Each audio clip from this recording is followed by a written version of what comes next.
Mr. Agnew is next to speak. Well, we're talking about, yet again, the EU making rules for organic farming and production. I'm pretty certain this started in my last term here, a good 3 years ago or more.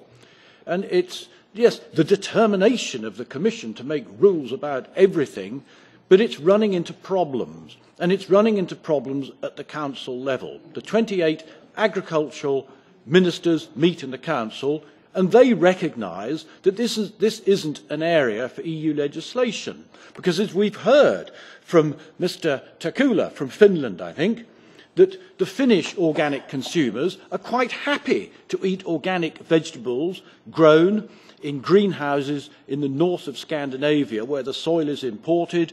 They don't mind about that. The consumers in Finland are quite happy with what they're eating. There is no, as far as I know, Mr. Takula, no big push from them to say, oi, Finnish organic farmer, you're not playing by the rules. There is no push from the consumer at all. It's all from the Commission and its desire to make laws, as far as I can see. If you were to ask the typical organic consumer, and in our country they are about 4% of the population, what do you expect from organic produce? And they will say three things. They don't like the idea of artificial or synthetic fertilisers being applied to crops. They expect organic crops to be free of that.